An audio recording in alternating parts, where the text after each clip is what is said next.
princípio que eu gostaria de partilhar com os irmãos. E esse princípio está nos versículos 13 a 20. Eu gostaria que você lesse comigo. Então Nabucodonosor, irado e furioso, mandou chamar Sadraque, Mesaque e Abednego. E trouxeram estes homens perante o rei. E falou Nabucodonosor e lhe disse: é verdade, ó Sadraque, Mesaque e Abednego, que vós não servis a meus deuses, nem adorais a imagem de ouro que levantei? Agora, pois, estáis dispostos, e quando ouvides o som da trombeta, do pífero, da cítara, da harpa, do saltério, da gaita de foles, prostrai-vos e adorai a imagem que fiz. Porém, se não adorardes, sereis no mesmo instante lançados na fornalha de fogo ardente. E quem é o Deus que pode vos livrar das minhas mãos? Responderam Sadraque, Mesaque e Abednego ao rei: ó Nabucodonosor, quanto a isto, não necessitamos de te responder. Se o nosso Deus a quem servimos quer livrar-nos, Ele nos livrará da fornalha de fogo ardente e das tuas mãos, ó rei. Se não, fica sabendo, ó rei, que não serviremos a teus deuses, nem adoraremos a imagem de ouro que levantaste. Então Nabucodonosor se encheu de ira, e transtornado o aspecto do seu rosto contra Sadraque, Mesaque e Abednego, ordenou que se acendesse a fornalha 7 vezes mais do que se costumava.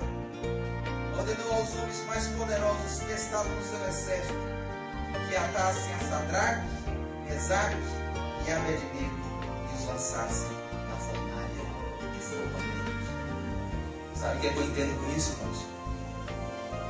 É que a nossa fidelidade a Deus não nos isenta das fornalhas da vida. Não nos isenta. O rei Nabucodonosor, sabendo da história, e ele manda chamar os 3 homens de Deus.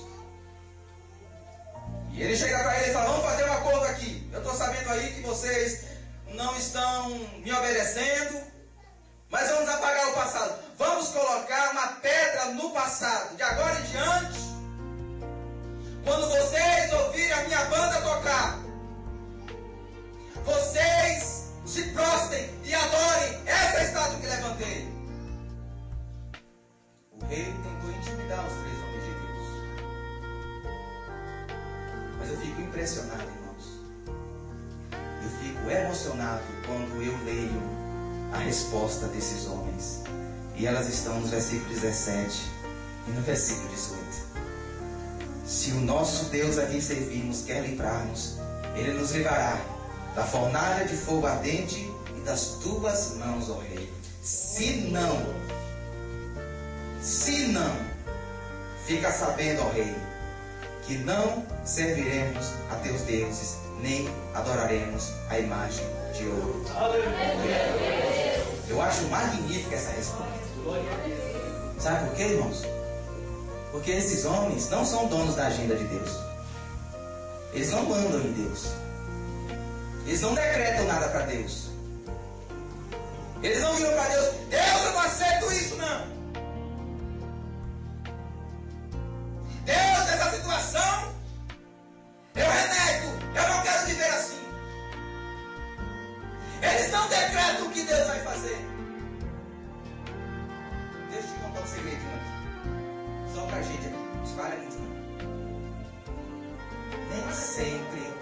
Nem sempre é da vontade de Deus livrar os seus filhos do padecimento e da morte. Nem sempre.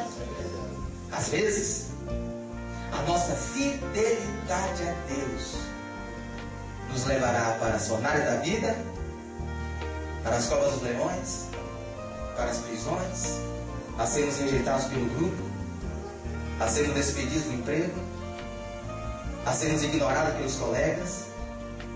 Mas eu quero te contar um outro segredo. Esse você pode espalhar, tá bom? Vamos combinar? O nosso compromisso não é com sucesso, não é com glamour. O nosso compromisso é sermos fiéis a Deus. Esse é o nosso compromisso, irmãos. O patriarca Jó, no auge da sua dor, diz: ainda que Deus me mate, eu ainda confiarei nele. Nem sempre é da vontade de Deus livrar os seus filhos da morte, do padecimento, do sofrimento. Mas isso, irmãos, não importa. Se vivemos para o Senhor, vivemos. Se morremos para o Senhor, morremos. De sorte que, quer vivamos, quer morramos, nós somos do Senhor. Deixa eu te contar um outro segredo aqui. Esse você pode contar também. Deus não costuma livrar os seus filhos do sofrimento.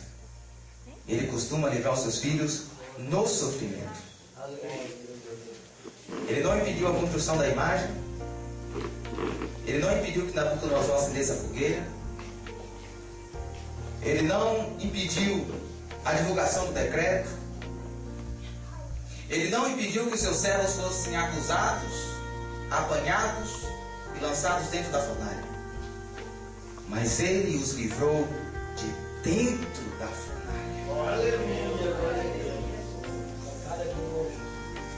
A história cristã, irmãos, ela é recheada de exemplos de pessoas, de homens e mulheres que por causa da sua fidelidade a Deus tiveram que passar pelo crivo da morte. Homens como Estevão, homens como os apóstolos Tiago, Pedro, Tiago, meu irmão de Jesus, homens como os pais da igreja do segundo século, Policarpo de Esmirna, Justino Marte, Irineu de Antioquia, homens como os pré-reformadores do século XIV e XV, John Hus, William Tyndale, homens como Dietrich Bonhoeffer, pastor da Alemanha, que morreu na Alemanha nazista, martirizado, e tantas outras pessoas, irmãos, que tiveram que engolir a triste pílula do sofrimento, mas não negaram o nome do Senhor. E nós não podemos esquecer e retirar dessa lista o apóstolo Paulo, o maior bandeirante do cristianismo, o maior missionário, o maior plantador de igreja, o maior pastor, o maior teólogo. Paulo, quando ele estava na sua segunda prisão em Roma, escrevendo a sua última carta, no último capítulo dessa carta, nos últimos versículos desse capítulo, ele diz o seguinte: combati o bom combate, completei a carreira e guardei a fé. A vida desse homem não era feita de amenidades, não era um parque de diversões, não era uma colônia de férias, não era um resort à beira-mar. A vida desse homem era luta, era um campo de batalha, era uma arena de gladiadores. Esse homem chega a escrever em Filipenses capítulo 1, versículo 12, e diz o seguinte: quero, irmãos, cientificados de que as coisas que me têm acontecido têm antes contribuído para o progresso do Evangelho. E nós poderíamos perguntar a Paulo: Paulo, que coisas foram essas que te aconteceram? E ele poderia fazer uma síntese para nós nessa noite. Eu fui perseguido em Damasco, eu fui rejeitado em Jerusalém, eu fui esquecido na cidade de Tarso, eu fui apedrejado na cidade de Listra, eu fui açoitado e preso na cidade de Filipos, eu fui enxotado da cidade de Tessalônica, eu fui escorraçado da cidade de Bereia, eu fui chamado de tagarela na cidade de Atenas, eu fui chamado de impostor na cidade de Corinto, eu enfrentei feras na cidade de Éfeso, eu fui preso na cidade de Jerusalém, eu fui acusado na cidade de Cesareia, eu fui levado e enfrentei naufrágio para a cidade de Roma, eu fui picado por uma cobra na ilha de Malta, eu entrei em Roma algemado. Mas eu quero que vocês saibam que as coisas que me aconteceram têm antes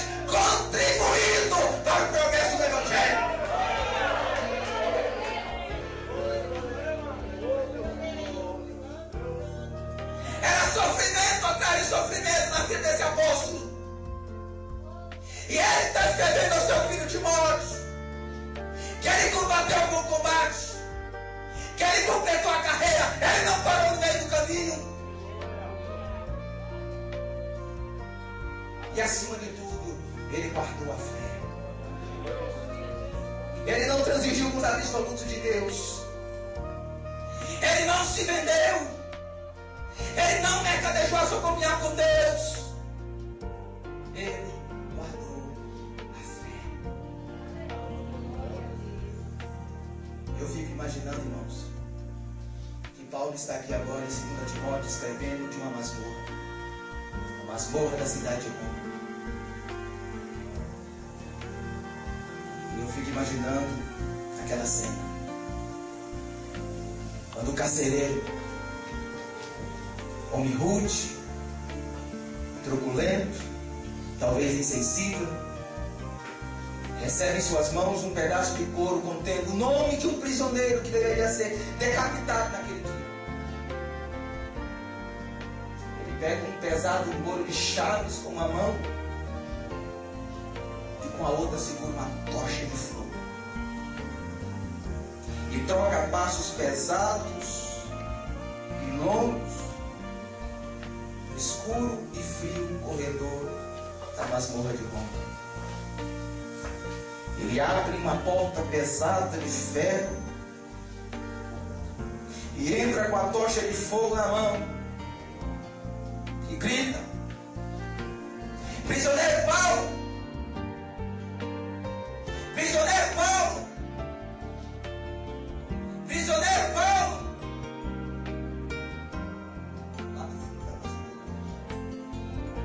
Paulo, fé, cicatriz no rosto, mas com a glória de Deus brilhando em sua vida. E que sou eu.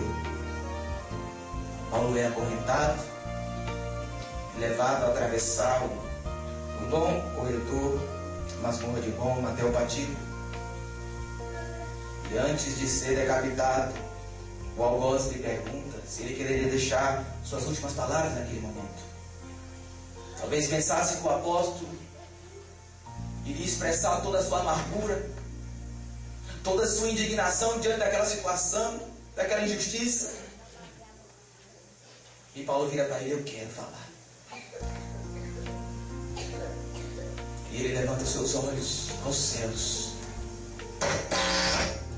e diz a ele a glória pelos séculos dos séculos.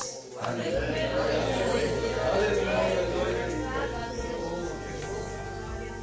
Paulo é colocado no centro. A guilhotina de Roma vem, torce a cabeça, seu corpo cai de um lado, sua cabeça do outro. Tombou na terra como um Marte, subiu ao céu como um príncipe.